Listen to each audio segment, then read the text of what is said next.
China और India. जी हाँ, आज हम बात करने वाले हैं दो एशियन सुपर पावर की, बड़े इकोनॉमीज की और दो पॉपुलेटेड कंट्रीज की। एशिया के लार्जेस्ट दो कंट्रीज की और वर्ल्ड में चाइना ये 4th नंबर पे है लार्जेस्ट में और इंडिया 6th में।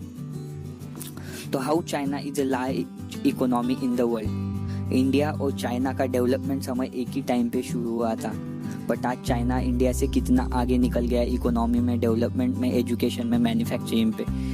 How China is a large economy in the world. क्यों? क्योंकि वो एक्सपोर्ट ज़्यादा करता है, ये एक पॉइंट है। वो एक्सपोर्ट ज़्यादा करता है, इंपोर्ट कम करता है। बल्कि इंडिया ये इंपोर्ट ज़्यादा करता है, एक्सपोर्ट कम करता है। ये बहुत बड़ा पॉइंट है। और सेकंड, ये चाइना के जो 49% जो माइग्रेंट्स है वो अर्बन एरियाज में रहते हैं, सिटी एरियाज में, क्योंकि वहाँ का मैन्युफैक्चरिंग और रोज़गार उपलब्ध है। इंडिया में रोज़गार उपलब्ध नहीं है। चाइना के जो आज पूरे दुनिया भर में, वर्ल्ड में जितनी भी अच्छे अच्छे ब्रांडेड कंपनीज है वो चाइना में अपना इन्वेस्टमेंट करना चाहती है, चाइना में अपनी कंपनी खोलना चाहती है। क्योंकि वहाँ के लेबर्स को स्किल बेस्ड एजुकेशन ट्रेनिंग दिया जाता है, बल्कि इंडिया में स्किल बेस्ड एजुकेशन नहीं है, टोटली मार्क्स बेस्ड एजुकेशन है।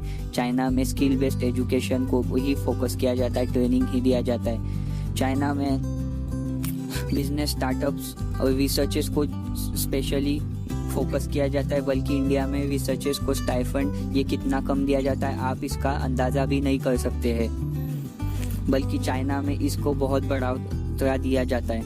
हाँ, और अभी आप सोचेंगे चाइना के चीज़ें इतने सस्ते क्यों होते हैं, कॉस्ट इफेक्टिव क्यों होते हैं। उसका एक बहुत बड़ा रीज़न है कि चाइना में चीज़ बनती है, उसके लिए मैन्युफैक्चरिंग के लिए एक अलग अलग सिटीज़ में उसका स्पेशल हब बना दिया गया है। एक सिटी होगी वो पूरा स्मार्टफोन बनाएंगी, पूरा स्मार्टफोन हब होगी, इलेक्ट्रिसिटी हब होगी, जिसकी वजह से आपको उसका सारा स्पेयर पार्ट्स एक ही सिटी में मिल जाएगा। इसके लिए ट्रांसपोर्ट वैल्यू कम हो जाता है।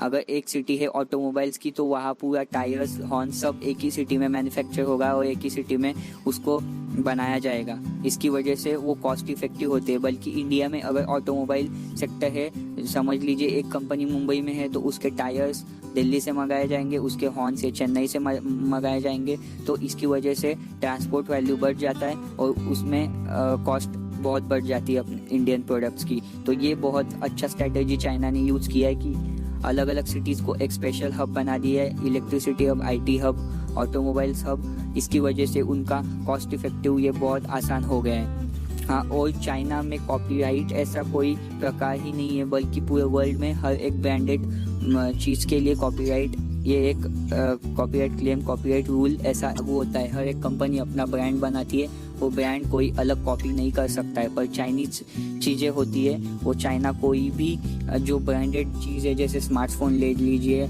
या कार्स ले लीजिए, उसका जो सेकंड भी है वो 14 या 18 आवर के अंदर, 14 या 18 घंटों के अंदर नया बना देता है। कितने तेज़ी से आप इसका अंदाज़ा लगा सकते हो दोस्तों।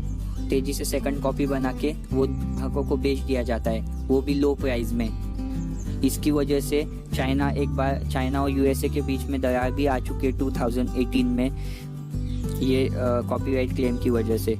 उनके लोग कम पैसों में काम करते हैं, ये एक बहुत बड़ा पॉइंट है। और अब आप सोचेंगे इंडिया के लोग भी बहुत कम पैसों में काम करते हैं। हाँ, ये सही है, पर चाइना के बस को स्किल बेस्ड एजुकेशन दिया जाता है और इंडियन लेबर्स को स्किल बेस्ड एजुकेशन नहीं दिया जाता है। इसलिए चाइना में जो लेबर्स है वो कम पैसों में भी काम करते हैं और अच्छा काम करते हैं। जो इंडिया में 9 आवर्स में काम होता है, 9 घंटों में काम होता है, जो वो चाइना 3 घंटों के अंदर ही कम कर देता है, आधे से भी कम। आप सोच सकते हो, चाइना ये पूरे वर्ल्ड का सबसे ज़्यादा गोल्ड प्रोड्यूस करता है, मैन्युफैक्चर करता है। 70 या 80% गोल्ड ये चाइना अकेला प्रोड्यूस करता है। 70 या 80% टॉयज़ ये चाइना अकेला प्रोड्यूस करता है, बल्कि यूएसए 7 या 8% ही।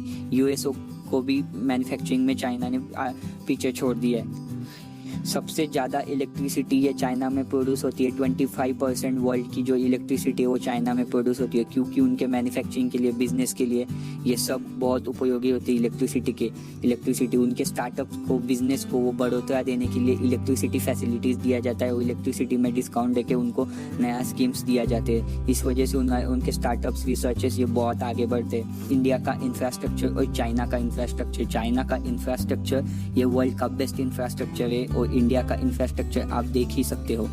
इंडिया में सिटीज़ में रोड्स अच्छे नहीं है और चाइना के रोड्स, फ्लाईओवर्स उन्होंने इतना अच्छा बनाया कि ट्रांसपोर्ट के लिए उन्हें बहुत अच्छी सर्विस मिलती है। फ्लाईओवर्स, ट्रेन्स, ब्रिजेस ये बहुत अच्छे से उन्होंने मैनेज किया है। इंडिया भी उसकी तरह तेज़ी से ग्रो कर रहा है और इंडिया भी अच्छा डेवलपमेंट कर रहा है, पर इंडिया को अपने नेगेटिव पे ध्यान देना चाहिए, तब इंडिया बहुत आगे जाकर चाइना को डिफेंड कर सकेगा। 2027-28 चाइना को डिफेंड करने में इंडिया टक्कर दे सकता है, ऐसा एक सर्वे के अनुसार एक बोला गया है। तो इंडिया को अपने नेगेटिव चीज़ों पे ध्यान देना है और अभी जो इंडिया और चाइना को बॉयकॉट करे, बहुत अच्छी बात है, वो करना चाहिए और धीरे धीरे इंडिया में मैन्युफैक्चरिंग बढ़ना चाहिए। इसलिए इंडिया को अपने नेगेटिव पे काम करना चाहिए। अगर आपको वीडियो अच्छा लगा हो तो शेयर कीजिए, कमेंट कीजिए और सब्सक्राइब